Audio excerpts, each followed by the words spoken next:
अस्सलाम वालेकुम second year. उम्मीद है कि आप सब बहुत अच्छा यानी टाइम गुजार रहे होंगे, क्योंकि यकीनन आज और कल में मौसम भी बहुत अच्छा रहा है, आज भी बहुत अच्छा है। तो ऐसा मौसम बहुत अच्छे असरात मुरतब करता है ज़हनों पे। तो और ये टाइम पढ़ने के लिए भी बहुत अच्छा होता है।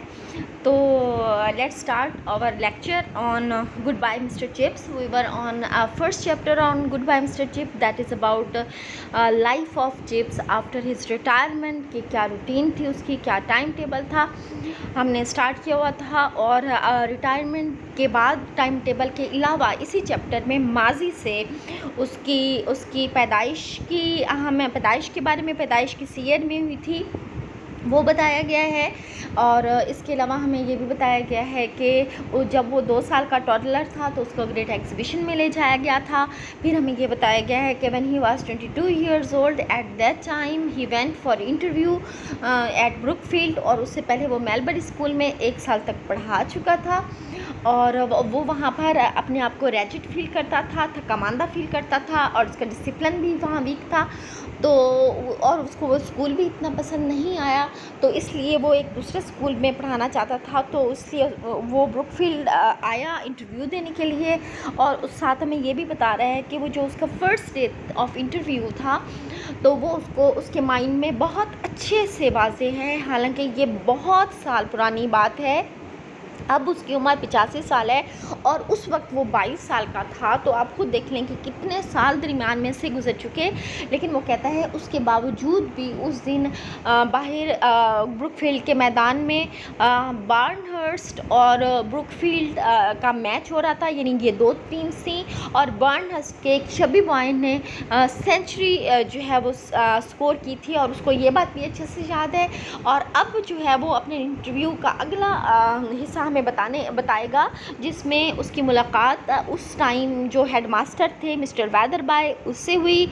मिस्टर वेदरबाय किस किस्म की शख्सियत है, मिस्टर वेदरबाय ने उसका इंटरव्यू कैसे लिया, मिस्टर वेदरबाय ने उस इंटरव्यू में उसको क्या क्या नसीहत की, और उस नसीहत ने उसके आने वाला जो करियर था ब्रुकफील्ड में एज अ स्कूल टीचर उस पर क्या असरात मुरतब किए। तो हम और साथ ही इसमें उसने इसी चैप्टर में हमें बताया जाएगा एंड में कि जब उसने अपनी फ़र्स्ट क्लास ली ब्रुकफील्ड स्कूल में, तो वो क्लास उसके लिए कैसे साबित हुई। और उस क्लास से ही एक जोक का आगाज़ हुआ, जो आने वाले 3 नस्लों तक वो जोक चला। ये बहुत ही इंटरेस्टिंग जो है बात होगी, आप लोगों को बहुत सुन के ये मज़ा आएगा। तो हम अपना लेक्चर स्टार्ट करते हैं बेटे। सबसे पहले है सिनोनिम्स में आप लोगों को बताती हूँ जो अगला हमने पढ़ना है। फर्स्ट वर्ड है वो है कर्टियस। कर्टियस का मतलब होता है खुश अखलाक। इसके सिनोनिम्स हैं polite, mannerly, considerate, pleasant, cordial, civilised. Next word is probably. Probably mean गालबन या शायद। Synonyms are likely, may be, perchance, perhaps, possibly, presumably. Next word is vivid. Vivid कहते हैं वाज़े, साफ, शफाफ। सिनोनिम्स हैं graphic, clear, lively, stirring, realistic. Next word is recollection. Recollection कहते हैं याददाश्त को, यादों को। सिनोनिम्स इसके देखें वो है memory, remembrance, reminiscence. Next word is whether by study. Whether by study, study से मुराद स्टडी रूम या स्टडी वाला कमरा, और वेदर बाय नाम है उस हेडमास्टर का जिसने उसका इंटरव्यू लिया। तो इसका मतलब है हेडमास्टर वेदर बाय का दफ्तर या उसका स्टडी वाला कमरा। उस टाइम जो उसका दफ्तर था वो स्टडी ही कहलाता था। Reading room, study room, office of the headmaster mister whether by. Next word is foundation. Foundation mean इदारा या बुनियादी इदारा, इंस्टीट्यूशन एंड एस्टैब्लिशमेंट, यानी ऐसा इदारा जिसकी बुनियाद डाली गई हो। इंथुसियाज्म मीन जोश व खरोश। इसका सिनोनिम्स है eagerness, warm, excitement and devotion, और साथ ही अर्नेस्टनेस भी। नेक्स्ट वर्ड है वो है लेट। लेट इजाज़त देना के मायने में है यहाँ पर। इसके सिनोनिम्स हैं अलाउ, परमिट, गिव और permission. Next word is play tricks, यानी तंग करना, और इसके सिनोनिम्स हैं tease, trouble, make mischief. Next word is discipline. Discipline mean नज़म, नज़्म व ज़ब्त। इसके इसके सिनोनिम्स हैं ड्रिल, एक्सरसाइज, रेगुलेशन और deadlines. Next word is point, Urdu meanings are बात या खूबी and synonyms are quality, trait और thing. Let's start. Weatherby himself was very fatherly and courteous.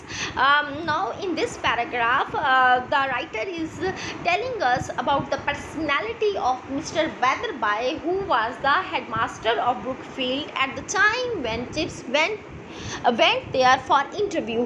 तो वो कैसा शख्स था? वो एक फादरली और कर्टियस शख्स था। फादरली कहते हैं बहुत ही शफीक, बाप जैसा, फादर से निकला है ना, फादरली, शफीक, जस्ट लाइक फादर, अफेक्शनेट। और कर्टियस का मतलब है बहुत ही पोलाइट, खुश अखलाक।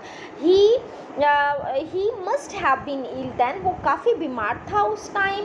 पोअर चैप, चैप कहते हैं पर्सन को, शख्स को, शख्सियत को। पोअर चैप, पोअर से मुराद बेचारा शख्स, बेचारा आदमी। For he died during the summer vacation before Chips began his first term. यानी इंटरव्यू उसने वेदरबाई को दिया था, लेकिन ऐसा मतलब जैसे कहते हैं ना कुलीग, वो उसके साथ काम नहीं कर सका क्योंकि उसके इंटरव्यू के फ़ौरन बाद समर वेकेशन स्टार्ट हुई थी। और समर वेकेशन के बाद जो टर्म स्टार्ट हुई थी, फर्स्ट टर्म, उसमें चिप्स ने स्कूल ज्वाइन किया था। तो उस वक्त तक वेदरबाई जो है वो उसकी डेथ हो चुकी थी। ये लाइन वो ऐड करें कि poor chap for he died during the summer vacation before Chips began his first term, के जब चिप्स ने अभी फर्स्ट टर्म भी स्टार्ट नहीं की थी तो उसके पहले आने वाली गर्मी छुट्टियों में उस बेचारे आदमी की वफ़ात हो गई। But the two had seen and spoke each other anyway, लेकिन दोनों ने ही एक दूसरे से ना सिर्फ एक दूसरे को देखा बल्कि एक दूसरे से मुलाकात की। Chips often thought as he sat by the fire at Mrs. Wickett's, I am probably the only man in the world who has a vivid recollection of old Weatherby. Vivek, yes. और chips यानी जब हम कहते हैं ना, उसका ज़्यादा time ही ऐसे गुजरता था कि वो आग के पास बैठा रहता था मिसेस विकेट्स के घर और वो अपनी यादों को खंगालता रहता था। तो वो कहता है अक्सर ये सोचता था कि जब वो मिसेस विकेट्स के घर में आग के पास आग ताप रहा होता था कि I am probably the only man in the world, कि अब क्योंकि ज़ाहिर है अब चिप्स की उम्र इतनी ज़्यादा हो चुकी है तो उसको ये समझने में बिल्कुल सही है कि शायद अब मैं वाहिद शख्स इस दुनिया का बाकी बचाऊँगा who has a vivid recollection, के जिसको अभी भी वाज़े तौर पर याद है ऑफ ओल्ड यानी वो ओल्ड वेदरबाई अभी भी अच्छे से याद है। विविड, यस, यानी विविड यानी वो अपनी बात का ही तस्दीक करता है कि हाँ वाकई मुझे वाज़े वो याद है। It was a frequent picture in his mind, क्योंकि उसकी वो जो तस्वीर है उसके जहन में जो आती है वो फ्रिक्वेंटली आती है, यानी अक्सर उसके जहन में आती रहती है। दैट समर डे, वो गर्मियों का एक दिन था, with the sunlight flittering through the dust in Weatherby's study, जब रोशनी छन छन कर खिड़की से यानी जब रोशनी आ रही थी तो उसमें गर्दो गुबार भी नुमाया था। और ये रोशनी और गर्दो गुबार पर मुश्तमिल ये रोशनी वेदरबाई के स्टडी रूम में या ऑफिस में बिल्कुल वाज़े नज़र आ रही थी। यानी ये अब इंटरव्यू वाली दिन की जो या इनकी बाहिमी जो गुफ्तगू थी उसका आगाज़ था, यानी समर डे था, रोशनी खिड़कियों से आ रही थी, उसमें डस्ट पार्टिकल्स भी नज़र आ रहे थे उस रोशनी में। वेदरबाई ने इसको क्या कहा? वेदरबाई ने इसको कहा, you are young man mister Chipping and Brookfield is an old foundation. Youth and age often combine well. Give your enthusiasm to Brookfield and Brookfield will give you something in return. And don't let anyone play tricks with you. I gathered that discipline was not always your strong point at Melbury. ये थे वो अल्फाज जो पहले जो Weatherby ने उसके सामने अदा किए। उसने कहा कि तुम एक नौजवान, यू आर यंग मैन, तुम एक नौजवान आदमी हो चिपिंग, क्योंकि वो पूरे नेम से उसको पुकारा है, उसकी फ़र्स्ट मुलाकात है उसको चिप्स ने, ये बाद में चिप्स में शुरू हुआ ना, ठीक है। तो मिस्टर चिपिंग तुम एक नौजवान आदमी हो, ब्रुकफील्ड एक ओल्ड फाउंडेशन यानी एक पुराना इदारा है, और जो यूथ एंड एज है इनका मिलाप बहुत अच्छा होता है। Give your enthusiasm to Brookfield, तुम अपना अपना जोश व खरोश, अपना जवानी का जज्बा ब्रुकफील्ड पर लुटाओ and Brookfield will give you something in return, तो उसके बदले में ब्रुकफील्ड भी तुम्हें कुछ ज़रूर देगा। एंड डोंट लेट एनीवन, ये नसीहत थी, don't let anyone play tricks with your, किसी को अपने साथ कोई छेड़खानी ना करने देना। ट्रिक का मतलब है प्ले, ट्रिक का मतलब यानी किसी को अपने से छेड़खानी करने की इजाज़त ना देना। I gather that discipline was not always your strong point at Melbury, यानी उसको पता था कि ये मेलबरी स्कूल में रह चुका है और वहाँ डिसिप्लिन या नज़्म ज़ब्त बरकरार रखना उसका कोई स्ट्रॉन्ग पॉइंट नहीं था, यानी कि उसकी शख्सियत की मजबूती नहीं थी, यानी वो वहाँ पर अच्छे से डिसिप्लिन बरकरार नहीं रख पाया था। Well no perhaps not sir, तो चिप्स आगे, चिप्स की ज़बान, चिप्स को याद है कि उसकी ज़बान लड़खड़ा जाती है, वो आगे से कोई सही जवाब नहीं दे सकता, वो कहता है अच्छा नहीं, शायद नहीं सर, यानी वो बात थोड़ा गोल मोल करता है। तो आगे आप देखें, सबसे पहले मज़ीद सिनोनिम्स के नेवर माइंड कोई बात नहीं, नो मैटर या don't worry, take up mean अपनाना, अ जॉब या start, next word is firm mean सख्त, स्ट्रिक्ट, हार्श, स्ट्रॉन्ग या टाइट, नेक्स्ट वर्ड है वो है एटीट्यूड मीन रवैया, अप्रोच, डिस्पोजिशन, मूड या point of view, next word है सीक्रेट मीन राज, मिस्ट्री, स्लाई, रेटिकेंट या अंडरहैंड। जी never mind you are full young, लेकिन वो फिर उसको तसल्ली भी देता है, ये फिर वेदर बाई के अल्फाज है, वो उसको तसल्ली देते हुए कहता है कि नेवर माइंड के कोई बात नहीं, यू आर फुल यंग, तुम मुकम्मल नौजवान हो, it is largely a matter of experience, और वो कहता है कि डिसिप्लिन जो होता है ये तजर्बे से हासिल होता है, ये तजर्बे की बात होती है।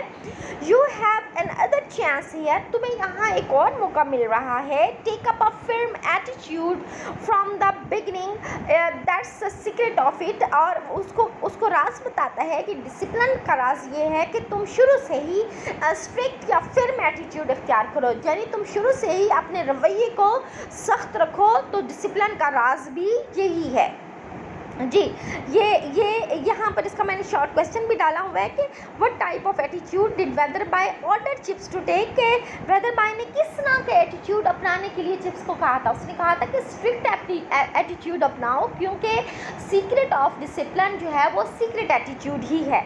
आगे भी एक दो सिनोनिम्स हैं, इसको देख लो। बिग हॉल का सबको पता है, हॉल एक बड़े कमरे को कहते हैं, परहैप्स कहते हैं शायद, ये भी आप लोगों ने पढ़ा होगा, प्रोबेबली, लाइकली या परचांस। आगे आप देखो मज़ीद सिनोनिम्स हैं। ट्रिमेंडस, यहाँ पर ज़्यादा इंपॉर्टेंट, ट्रिमेंडस मीन ज़बरदस्त, इसके सिनोनिम्स हैं great, huge, enormous, immense, colossal. Next word is ordeal mean आजमाइश, and synonyms are trial, test, affliction, distress, agony. Next word है लस्टी कहते हैं सेहतमंद, ताकतवर, तवाना। Synonyms are strong, vigorous, robust, energetic, lively और tough. Next word is barbarian बोलते हैं बद तहजीब को, बदमाश को। इसके सिनोनिम्स हैं रफियन, वांडल, अनसिविलाइज्ड। नेक्स्ट वर्ड है वो है पाउंस कहते हैं झपटना, अचानक से हमला करना, और इसके सिनोनिम्स हैं sweep on, spring on, leap at या अटैक। नेक्स्ट वर्ड वो है लेजिटिमेट मीन कानूनी या जायज़, लीगल, लॉफुल या within law. Next word वो है प्रे कहते हैं शिकार को, विक्टिम या target. Next word is fresh complexion, इसके सिनोनिम्स हैं तरोताज़ा रंगत वाले, healthy, clear, bright, blooming, glowing, fair या रोजी कलर्ड। नेक्स्ट वर्ड है साइड विस्कर्ड कहते हैं ये जो साइड पे मर्दों की कटिंग में कलमें बनती हैं, इसको जो बाल होते हैं कान के आगे और गाल के दरमियान, यानी इसको कनपट्टी बोलते हैं, लंबी या कलमें भी बोलते हैं। A man with hair growing on his cheeks. Next word है वो है ऑड मीन अजीब, इसके सिनोनिम्स हैं unusual, strange, curious, queer, abnormal, different और रेयर। नेक्स्ट वर्ड वो है अनप्रिंसिपल्ड, इसके सिनोनिम्स हैं बेअसूल, rude, rough, uncivilised. Next word है रफियन मीन बदमाश या बद तहजीब, ये बेटा ऊपर भी पढ़ चुके हो। ऊपर आप इसको पढ़ चुके हैं बारबेरियन की मीनिंग में, यहाँ हम रफियन की मीनिंग्स पे पढ़ रहे हैं। विलियन, स्काउंड्रल, रोज या रैस्कल। नेक्स्ट वर्ड वो है बेटिंग। बेटिंग कहते हैं इज़ा पहुँचाना, खौफज़दा करना। टॉर्मेंटिंग, परसिक्यूटिंग, प्रोवोकिंग और चेजिंग। नेक्स्ट वर्ड वो है एक्साइटिंग। एक्साइटिंग कहती है पुरजोश को। Thrilling, stirring, stimulating, inspiring and sensational. जी, अभी भी कुछ साइनोनिम्स हैं। इम्प्लिकेबल, इंपॉर्टेंट साइनोनिम्स हैं ये। असल में एक्चुअली चूँकि ये लैंग्वेज थोड़ी सी टफ है नॉवल की, तो इसलिए साइनोनिम्स भी आपको ज़्यादा पढ़नी पड़ रही हैं, लेकिन ये ज़हन में रखें all these synonyms are important. इनमें कुछ ऐसी चीज़ नहीं है जिसको आप छोड़ सकें या जिसको आप क्रिएट कर सकें। So do all your synonyms. Implacable. Implacable का मतलब होता है ज़िद्दी यानी unforgiving, inexorable, adamant, unyielding and remorseless. Next word वो है हश। हश कहते हैं खामोशी या खामोश होने को। Quiet, quietness, silence, peace and calm. Next word वो है डाइस। डाइस कहते हैं, ये तो डाइस आपके क्लासरूम में भी पढ़े होते हैं। स्टैंड होता है जिस पर खड़े होकर टीचर मुँह में लेक्चर देते हैं। जी, प्लेटफॉर्म, स्टेज या stand. Next word is scowl. Scowl कहते हैं जो माथे पर बल पड़ जाते हैं, तिवरियाँ पड़ जाती हैं, लाइनें पड़ जाती हैं जब गुस्से से आप मतलब कोई गुस्सा दिखाता है तो इसके सिनोनिम्स हैं फ्राउन, ब्लैक लुक या dirty look. Next word assume. Assume mean बहाना करना या प्रिटेंड करना। फेन और प्रिटेंड। नेक्स्ट वर्ड वो है नर्वसनेस। नर्वसनेस घबराहट। सिनोनिम्स आर परटर्बेशन, एंजाइटी और डिस्टर्बेंस। नेक्स्ट वर्ड वो है स्लांटिंग। स्लांटिंग झुका हुआ या एक तरफ को हुआ एकतरफा। स्लॉपिंग, टिल्टिंग, लीनिंग और dipping. Next word is slab. Slab mean टुकड़ा या तख्ता। प्लैंक, हंक, चंक, लंप और पीस। नेक्स्ट वर्ड वो है स्टेन ग्लास। स्टेन ग्लास रंगदार शीशा। Coloured glass. नेक्स्ट वर्ड वो है लिड। लिड कहते हैं ढकना, कवर, टॉप या फिर कैप। नेक्स्ट वर्ड वो है टेक बाय सरप्राइज यानी हैरान कर देना, हैरान करना। स्टन, स्टाउंड या बिविल्डर। नेक्स्ट वर्ड वो है रो। रो मीन कतार। सिनोनिम्स हैं लाइन, कॉलम, क्यू, चेन या फिर स्ट्रिंग। परहैप्स इट वॉज, शायद ऐसा ही था। यानी अब एक और एपिसोड आ रही है जैसे कि मैंने पहले बताया था, यानी चिप्स का इंटरव्यू वेदर बाय के सामने। वेदर बाय की उसको दी जाने वाली नसीहत के पहले दिन से ही फिर में एटीट्यूड अख्तियार करना।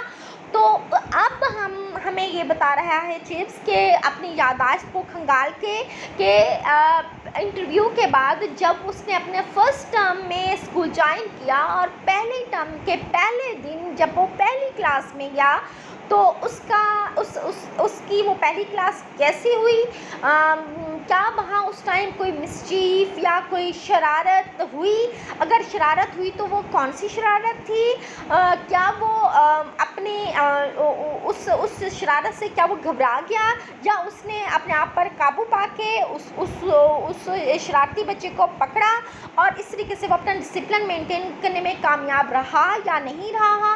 ये सारी बातें बहुत मज़े की ये एपिसोड है, इसको आप पढ़ोगे तो आपको बहुत अच्छा लगेगा। Perhaps it was, शायद ऐसा ही था। He remembered that first tremendous ordeal। tremendous ordeal यानी सख्त किस्म का आजमाइश का टाइम। एक सख्त tremendous कहते हैं horrible, सख्त, खौफनाक, और ऑर्डील कहते हैं कड़ी आजमाइश का। वो सख्त और एक कड़ा वक्त उसको याद है। ऑफ टेकिंग प्रेप, जब उसको कहा गया था कि जाके हाज़िरी लो एक क्लास में। सितंबर, सनसेट, उस टाइम सितंबर का महीना था। सनसेट यानी गुरूब आफ्ताब का वक्त था या ज़वाल का वक्त भी इसको बोलते हैं। More than half a century ago, ये कम अज़ कम भी हो तो आधे सेंचुरी पहले की बात है, यानी इसको अपनी पहली क्लास लिए हुए कम अज़ कम भी हो 50 साल से ज़्यादा अरसा गुजर चुका था। Big hall full of lusty barbarians ready to pounce on him as their legitimate prey. वो क्लास में पहुंचा, क्लास में लड़के सारे भरे हुए थे, एक बहुत बड़ा हॉल था। वो अब लड़कों के लिए देखो उसने क्या राइटर ने लफ्ज़ यूज़ किया है कि hall was full of lusty barbarians. Lusty कहते हैं हट्टा कट्टा, और बारबेरियंस कहते हैं बद तहजीब किस्म के, बदतमीज़ या वैशी किस्म के लड़के, यानी हट्टे कट्टे अच्छी फैमिलीज़ के लड़के थे ना, अच्छी फैमिलीज़ के स्टूडेंट थे, सेहतमंद थे। और वो लेकिन वो मतलब एक्चुअली ये होता है कि कोई भी न्यू टीचर और ख़ासतौर पे यंग टीचर जब इस तरीके से किसी मैच्योर बच्चों की, लड़कों की क्लास में जाए, तो लड़के तो आपको पता है कि वो बहुत ही होते ही ऐसे हैं, वो तो बहुत कम, बहुत मुश्किल से कंट्रोल में आते हैं। तो वो लड़के उसको लस्टी बारबेरियंस लगे, ऐसा लगता था कि ready to pounce upon him, के रेडी वो तैयार बैठे हैं, pounce upon him, pounce upon him, on him का मतलब है यानी उस पर हमला करने को, उस पर अटैक करने को, as a legitimate prey, prey कहते हैं शिकार को, यानी अपना जायज़ शिकार समझकर, यानी उनको लग रहा था उन स्टूडेंट्स को कि ये न्यू टीचर है, यंग टीचर है, तो उसके साथ वो उसके काबू में नहीं आएंगे, उसके साथ बदतमीज़ी करेंगे, उसको जो है परेशान करेंगे, उसको अपना वो जायज़ शिकार समझे हुए थे। और चिप्स उस टाइम कैसा था, हिज यूथ फ्रेश कम्प्लेक्शन, वो नौजवान था, फ्रेश कम्प्लेक्शन उसका मतलब फ्रेश उसका यानी रंगो रूप या कलर था, हाई कॉलर्ड एंड साइड विस्कर्ट, उसने उस टाइम नए फैशन का ऊंची कॉलर वाला लिबास पहना हुआ था, साइड विस्कर्ट, साइड पर उसकी कलमें जो थी वो बड़ी हुई थी, यानी ये उस टाइम का ऑड फैशन पीपल फॉलोड, उस टाइम अजीब व गरीब फैशन रखने वाले अपनी कलमें बड़ी रखा करते थे। एट द मर्सी ऑफ 500, और यानी आप इमेजिन करें उस बड़े हॉल में एटलीस्ट 500 के करीब स्टूडेंट्स भरे हुए थे, अनप्रिंसिपल्ड रफियंस, और ये सारे के सारे बद तहजीब और रफियंस यानी बदमाश किस्म के लड़के थे। To whom the baiting of a new master was a fine art, जिनके लिए नए मास्टर्स को तंग करना, जिच करना एक क्या कहते हैं बेहतरीन किस्म का एक उनका मशगला था, उनका आर्ट था, एन एक्साइटिंग स्पोर्ट, और उनके लिए एक सनसनी खेज किस्म का एक खेल था, and something of a tradition, और इसके साथ साथ एक रवायत भी थी, यानी वो रवायत के अकॉर्डिंग भी, अपना फ़न दिखाने के लिए भी, और एक स्पोर्ट समझकर भी उनके लिए नए टीचर को जिद करना बड़ा ही ज़रूरी वो समझते थे। डिसेंट बेगर्स इंडिविजुअली, यही लड़के अगर अलग-अलग नज़र आते तो इनफरादी तौर पर वो डिसेंट किस्म के बैगर्स नजर आते। बैगर्स के देखिए ना, बैगर्स क्यों लफ्ज़ यूज़ किया, वैसे तो बैगर्स का मतलब यहाँ बच्चे लिखा है, बैगर्स आपको पता है दरहकीकत फ़कीर या मांगने वाले के लिए बोलते हैं, और जब कोई मांगने वाला जो फ़कीर होता है उसके लहजे में बड़ी आजिज़ी होती है, तो वो कहते हैं कि जब यही स्टूडेंट्स अलग-अलग इंफरादी तौर पर किसी टीचर से मिलते तो ये बड़े महज़ब नज़र आते थे, बड़े आजिज़ी वाले नज़र आते थे, लेकिन एज अ मॉब, लेकिन जिस तरह ये अब इकट्ठे 500 के हजूम में बैठे हुए थे, जस्ट पिटीलेस एंड इम्प्लेकेबल, तो ये पिटीलेस यानी बेरहम और संगदिल नज़र आ रहे थे। The sudden hush as he took his place at the desk on the dais, जब वो डाइस पे जाके उसने डेस्क अपना संभाला तो एकदम से पूरे हॉल में सडन हश, अचानक खामोशी फैल गई। The scowl he assumed to cover his inward nervousness, उसने अपनी अंदरूनी घबराहट को छुपाने के लिए अपने माथे पर तिवरियां टाली हुई थी, यानी अपना चेहरे के तासुरात बड़े गुस्से वाले रखे हुए थे। The tall clock ticking behind him, उसको याद है कि डाइस के पीछे बड़ा सारा क्लॉक की टिक टिक की आवाज़ आ रही थी। And the smell of ink and varnish, और कमरे में ताज़ा किए गए रंग की और साथ में इंक की खुशबू भी फैली हुई थी। The last blood rays of slanting the last blood rays slanting in slabs through the through the stain glass windows, यानी शीशे के रंगीन विंडो के रंगीन शीशों के अंदर से आखिरी या शाम की जो सूरज की शाम की शुआएं ज़रा ब्लड रेड यानी सुर्ख रंग की होती हैं, वो सुर्ख रंग की सूरज की शुआएं ग़रूब होते हुए सूरज की छन छन कर रंगीन शीशे के टुकड़ों पर, विंडो के शीशों के टुकड़ों पर पड़ रही थी। Someone dropped the desk lid quickly. अब क्या होता है कि एकदम से खामोशी में अचानक से इतने 500 के बच्चों में से एकदम से कोई अपने डेस्क का ऊपर वाला ढक्कन उठा के और फिर उसको छोड़ के गिरा देता है, यानी उठाता है, हाथ छोड़ देता है, तो वो ज़ोरदार आवाज़ से वो डेस्क का जो लिड है वापस आके गिरता है तेज़ी से। Quickly he must take everyone by surprise. तो बड़ी तेज़ी के साथ, यानी जो ही डेस्क का ऊपर वाला ढकना उठ के कोई लड़का गिराता है, उतनी ही तेज़ी से वो सबको हैरान करके रख देता है। He must show that there was no nonsense in the class about that. और वो हैरान कर देता है, ना सिर्फ बल्कि ये भी दिखा देता है कि उसकी क्लास में कोई नॉनसेंस या कोई नाजेबा हरकत नहीं होगी। और कहता क्या है, कहता ये है कि वो करता ये है, कहता और करता क्या है कि एक तो उसको फ़ौरन अंदाज़ा हो जाता है कि उन 500 के बच्चों में से किसने वो ढक्कन उठा के और गिराया है। तो वो सबको हैरान करता है, उसको उसी लड़के की तरफ इशारा करके, you there in the 5th row, you with red hair, what's your name, तुम जो 5वीं कतार में बैठे हो, तुम्हारे बाल, वो जो जिसके बाल सुर्ख हैं, व्हाट्स योर नेम, क्या है तुम्हारा नाम। सर वेरी वेल सर, वो आगे से जवाब देता है, कोले सर, कि मेरा नाम कोले है। वेरी वेल कोले, यू हैव 100 लाइन। तो उसको क्या कहता है, उसको कहता है कोले ठीक है तुम्हारा नाम कोले है, लेकिन तुम अब 100 लाइन्स लिखोगे। 100 लाइन्स यानी क्यों लिखने को दे रहा है, एज अ पनिशमेंट। उसको पता चल गया है यही कोले लड़का जिसके सुर्ख बाल है, इसी ने डेस्क का ढक्कन उठा के गिराया है, तो उसको एज अ पनिशमेंट क्या करता है, 100 लाइन्स लिखने के लिए देता है कि 100 लाइन्स लिखोगे, no trouble at all after that. और उसके बाद उसकी क्लास में कोई मसला नहीं होता। He had won his first round, और अपना पहला ही राउंड यानी पहली क्लास का, पहली हाजिरी का, पहला प्रेप का ये मतलब वो बहुत अच्छे से जीत जाता है। ये क्वेश्चन बेटे बहुत इंपॉर्टेंट है कि उसको ये नीचे बल्कि क्वेश्चन इसमें पॉइंट आउट भी किए गए और आगे भी मैंने क्वेश्चन में आपको कराना है। How did mister Chips take his first class at Brookfield, ये ऐसे भी आ सकता है। How did students behave with the new teacher, के स्टूडेंट्स नए टीचर से कैसे बिहेव करते थे। How was Chips appearance while he was taking his first class, जब वो पहली क्लास लेने के लिए आया तो उसका हुलिया कैसा था। और who dropped the, important question ये है, who dropped the desk lid, किसने डेस्क का लिड उठा के गिराया था या ढकना उठा के गिराया था। And how did chips win his first round, और चिप्स अपना फर्स्ट राउंड या पहली क्लास में कैसे कामयाब रहा कि उसने उस शरारती लड़के को पकड़ लिया, ना सिर्फ पकड़ लिया, उसको खड़ा किया और उसको पहले दिन ही सज़ा भी सुना दी। तो इस तरीके से वो अपनी क्लास का फर्स्ट राउंड जीत गया था। जी आगे आप देखें, थोड़े से सिनोनिम्स और हैं।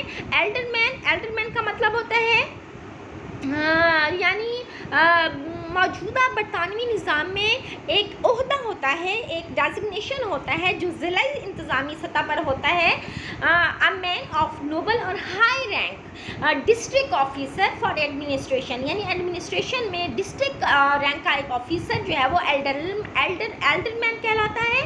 बैरोनेट का मतलब होता है छोटा नवाब, यानी ए लेसन बड़ा बैरन कहलाता है, और उससे जो छोटा होता है वो लेसन बैरन या बैरोनेट कहलाता है। यानी बरतानवी के सियासी निज़ाम जागीरदाराना अंदाज में इसके दो हिस्से हैं, आला और अदना। आला तबके के लोग हाउस ऑफ लॉर्ड्स के मेंबर होते हैं और अदना जागीरदाराना निज़ाम का ये बड़ा ओहदा होता है, यानी बैरोनेट का। अगला लफ्ज़ है वेरियस मीन डिफरेंट या मैनी, और नेक्स्ट वर्ड वो है डिज़र्व, मुस्तहिक होना, be worthy of, entitled and justified. जी अब पहला कोले तो आपने आपने देख लिया, पहला कूले वो बच्चा था जिसने पहली क्लास में उसके सामने शरारत की थी।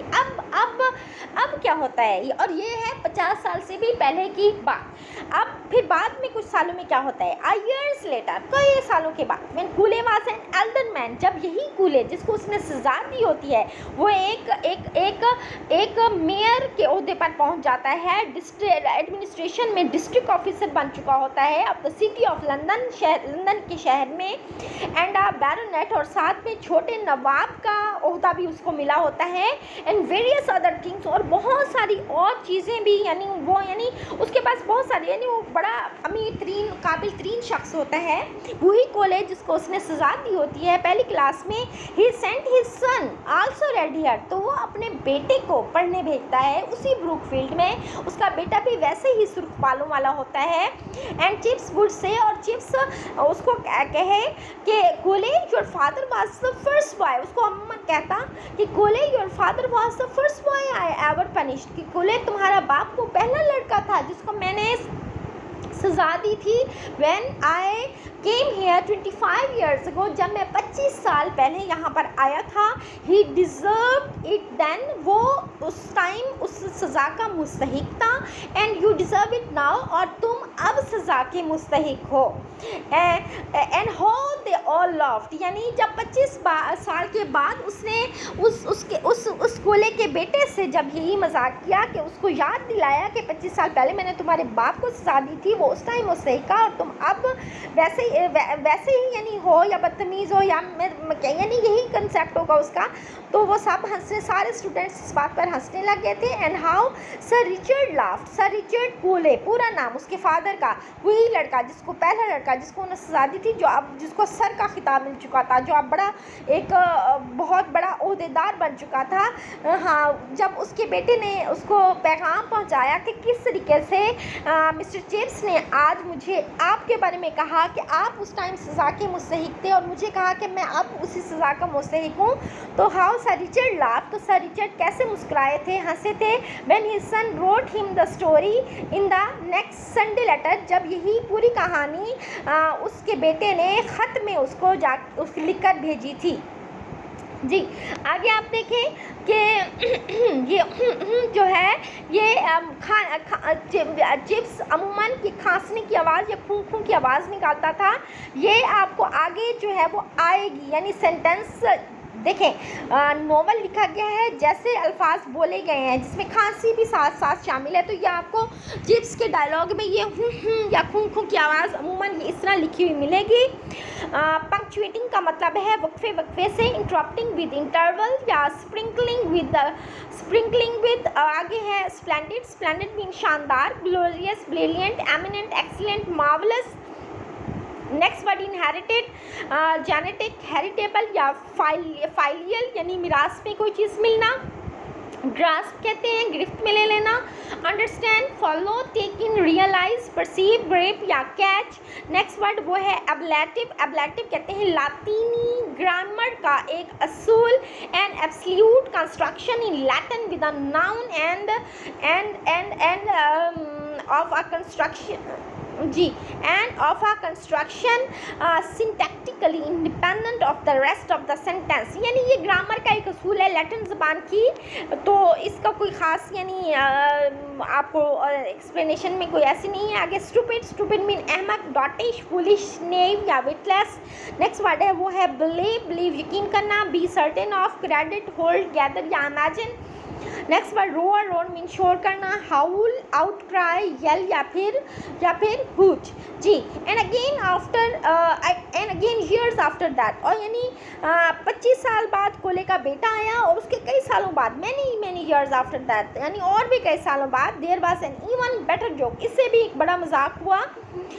For another Colley had just arrived, क्योंकि एक और कोले ब्रूकफील्ड आ पहुंचा था। Son of the Colley who was son of the first Colley, जो उस कोले का बेटा था। जो कि पहले कोले का भी बेटा था, यानी जो कि पहले कोले का जो है वो यूँ समझ लें पोता जो है वो आ पहुंचा था। एंड चिप्स वुड से, और चिप्स अमूमन उसको कहता, punctuating his remarks with that little hum, यानी अब वो अपनी बात इस तरीके से करता था अटक अटक के, क्योंकि दरमियान में अब वो काफ़ी बूढ़ा हो चुका था। तो जब वो ज़्यादा लंबा सेंटेंस नहीं बोलता था, थोड़ा सा 2-3 लफ्ज़ बोलता, उसको फिर खांसी आ जाती, फिर 2-3 लफ्ज़ बोलता तो फिर या खूं शुरू कर देता। तो यानी अब उसके अल्फाज में या जो है वो डायलॉग में ये खूं की आवाज़ शामिल हो चुकी थी। तो अपनी उसी मखसूस स्टाइल में उसने बोलते हुए उस तीसरे कोले से कहा that had been then become a habit with him. अब ये खूं करना उस टाइम तक उसकी आदत बन चुकी थी। उसने कहा Colley you are a splendid example of, ये अब हम तो उसने बोलना ही है, तो अब मैं ज़ाहिर है अब क्या बोलूँगी, अब मैं आपको सेंटेंस सीधा ही पढ़ाऊँगी कि फिर से देख लो। Colley you are a splendid example of inherited tradition, कि तुम मौरूसी जो रिवायात हैं उसकी एक शानदार मिसाल हो। आई रिमेंबर योर ग्रैंडफादर, मुझे तुम्हारा दादा याद है। He could never grasp the ablative absolute, वो लातीनी ग्रामर का एक असूल एब्लेटिव एब्सल्यूट है जिसको कभी नहीं समझ सका था। स्टूपिड फेलो योर ग्रैंडफादर, तुम्हारा दादा एक स्टूपिड या अहमक लड़का था। And your father too, I remember him, और तुम्हारा बाप भी, मुझे वो भी याद है। He used to sit at that far desk by the wall, वो उस दूर वाले डेस्क के ऊपर बैठता था जो दीवार के साथ पड़ा है।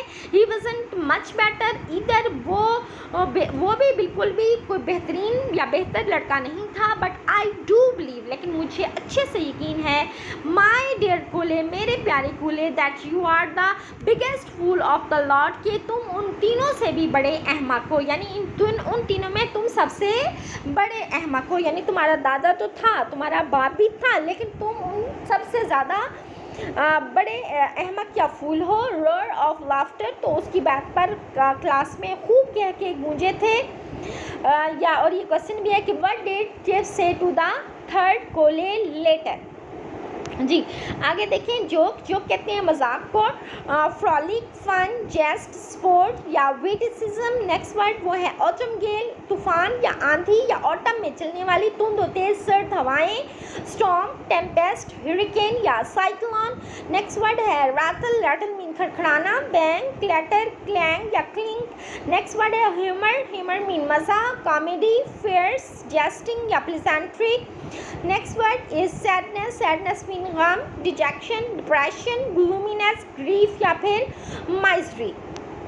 जी a great joke, this growing old but a sad joke, यानी वो चिप्स अब खुद ही अपने ये माजी को याद करके अब हाल में आ चुका है और अपने आप से कहता है कि वाकई वो बहुत बड़ा जोक था, लेकिन साथ में वो कहता है कि दिस ग्रोइंग ओल्ड, लेकिन ये वो कहते हैं उससे भी बड़ा जोक क्या है, ये बूढ़ा होना है, growing old but a sad joke, top in a way, यानी एक लिहाज से ये सबसे जोक भी है और सबसे सुरदा जोक है, सबसे टॉप पर है। And as Chip sat by his fire with awesome gales rattling the windows, और चिप्स जब आग के पास बैठा होता था और ऑटम में यानी खिज़ां में चलने वाली सर्द तूफ़ानी हवाएं खिड़कियों को खड़खड़ाती थी। The waves of humour and sadness swept over him very often until tears fail, और ऐसा होता था कि उसके ऊपर खुशी और गमी, मज़ाह और दुखीपन इकट्ठा तारी हो जाता था और अक्सर उसके आंसू निकल आते थे। So that when Mrs Wicketts came, इस तरीके से कि अचानक अगर मिसेस विकेट अंदर आ जाती with the cup of T, उसके लिए चाय का कप लेकर, शी डिड नॉट नो, तो उसको समझ नहीं आता whether he had been laughing और क्राइंग, कि चिप्स पता नहीं हंस रहा है या चिप्स वो या पता नहीं वो रो रहा है। And neither did chips himself, और खुद चिप्स को भी समझ नहीं आती थी कि वो हंस रहा होता था या फिर वो रो रहा होता था। यानी बेसिकली देखें चिप्स को एक ऐसे किरदार के तौर पर बेटा पेश किया गया है जो तन्हा है, उसकी ज़िंदगी का सरमाया जो है वो सिर्फ ब्रुकफील्ड से रिलेटेड यादें हैं, और ब्रुकफील्ड से रिलेटेड यादों में टीचर्स शामिल हैं, ब्रुकफील्ड से रिलेटेड यादों में स्टूडेंट्स या लड़के शामिल हैं, और उनमें सबसे जो पहले याद थी उसकी वो वेदर बाय के साथ उसकी इंटरव्यू की थी, और दूसरा कोले की उसकी पहली क्लास में होने वाली शरारत, और फिर उसी कोले से रिलेटेड उसके आने वाले बेटे और उसके फिर पोते से रिलेटेड, यानी वो एक बातें। तो यानी इस तरह जब वो अपने माजी को याद करता था तो वो खुश भी होता था और साथ में वो दुखी भी हो जाता था। दुखी इसलिए कि टाइम गुज़र चुका है, ये चीज़ें वापस मुड़कर आने वाली नहीं हैं, और अब वो सिर्फ बुढ़ापा है उसका और उसकी तन्हाई है। तो ये आपका फर्स्ट चैप्टर आज कंप्लीट हुआ है। इसके कुछ क्वेश्चंस कल मैंने बताए थे और कुछ बेटा आज है। ये थोड़ा क्वेश्चन आप लोगों का चैप्टर लंबा था, हर चैप्टर इतना लंबा नहीं है, कुछ ज़रा इससे ज़्यादा बड़ा होगा, लेकिन कुछ ऐसे भी होंगे जो बहुत ही छोटे से होंगे। जो छोटे होंगे वो मैं एक ही लेक्चर में करा दिया करूँगी, और जो बड़े होंगे वो इंशाल्लाह 1 से 2 लेक्चर में हो जाया करेंगे। ये क्वेश्चन देख लें आप, what was the name of his doctor and what he would say about him. ठीक है, ये आप देख लें। ये आगे जो है वो ब्रैकेट में ये बताया जाता है कि कितने कितने बोर्ड्स में ये क्वेश्चन आ चुका है। यही क्वेश्चन ऐसे भी आ सकता है कि व्हाट डिड मिस्टर मैरीवेल, यानी डॉक्टर का नाम, usually say about chips health on his fortnightly visit. The name of the doctor was Merivale. He would say that Chips was fitter than he had no horrible disease. He would die a natural death. He called Chips a matchless old boy, and he visited him after every fortnight. Next question है, why did Merivale say that Chips would die a natural death? इसका answer क्या है? इसका answer है Chips was quite fit even at the age of 75. He had no particular disease, so there was no possibility that he would die a natural death. He was fitter than the doctor. The only disease that he had was old age. जी, next question देखें, वो है कि what kind of fellow was mister Wetherby. ये question भी बहुत important है, आप देख लें, मैं आपको मोस्ट इंपॉर्टेंट क्वेश्चन करा रही हूँ, और आप पास्ट पेपर्स देखें तो आप देखेंगे कि ये क्वेश्चंस बार बार रिपीट हुए हैं। जी, Mr Weatherby was very fatherly and courteous, he had vivid eyes, he was ill when Chips joined Brookfield, he behaved well with Mr Chips, he was the headmaster of school when Mr Chips joined Brookfield. Next question है, what suggestion did Weatherby give to Mr Chips concerning discipline, यानी क्या advice की थी, क्या उसने उसको suggestion दी थी उसके मतलब डिसिप्लिन को लेकर के वेदरबाई ने। इसका आंसर है mister Wetherby advised mister Chips to take a strict attitude from the very beginning. He advised him to give his enthusiasm to school and the school would give him something in return. जी, अगला question देखें, वो है how did Mr Weatherby advice Mr Chips. तो ये तकरीबन answer वही है, mister Weatherby advice Mr Chips in the words कि give your enthusiasm to Brookfield and Brookfield will give you something in return. Chips followed his advice and stood successful. जी, next question देखें, what happen when Mr Chips took his first class on his first day. इसका answer देखें, या ये भी है describe Chips first day's experience at Brookfield. Answer देखें, when he was taking his class on the first day someone dropped the desk lid, he caught the boy who had made this mischief. mischief का मतलब होता है शरारत। उसने उस लड़के को पकड़ लिया था जिसने ये शरारत की थी, and punished him, उसको सजा दी। after that nobody tried to make a mischief. next question देखो, who was Kole? Kole was a boy who had dropped the desk lid when Mr. Chips was taking prep या first class on the very first day. He tried to create indiscipline and nonsense. उसने class में बदनज़मी और परेशानी पैदा करने की कोशिश की। Later his son and his grandson became his pupil. बाद में उसका बेटा और उसका पोता भी चिप्स के शागिर्द बने। How did Chips treat Kole who dropped the desk lid? या फिर इसका दूसरा है question, how did Mr. Chips punish his first student? Chips ordered, ये बहुत इंपॉर्टेंट क्वेश्चन है, Chips ordered him to write 100 lines on the blackboard. After that there was no trouble in the class. He won the first round in the class and established his authority. ठीक है, ये बेटा हो गया आप लोगों का लेक्चर अबाउट, यानी आज मैंने कंप्लीट किया है आप लोगों का first chapter of goodbye Chips, goodbye mister Chips. Hopefully आपने इसको अच्छे से समझ लिया होगा और मैं पूरी कोशिश करती हूँ आपको एक एक लफ्ज़ एक्सप्लेन करने की, एक एक क्वेश्चन बताने की, एक एक सिनोनिम बताने की। अब ये आप पर डिपेंड करता है कि आप कितना अच्छा रिस्पॉन्स देते हैं, आप कितने अच्छे तरीके से इसको पढ़ते हैं। ठीक है, इंशाल्लाह अगला हमारा सेकंड चैप्टर होगा। अब आप लोगों को आइडिया हो गया होगा कि किस तरीके से मिस्टर चिप्स में माजी और हाल आपस में मिक्स किए गए हैं। ठीक है, अल्लाह हाफिज़ बच्चों।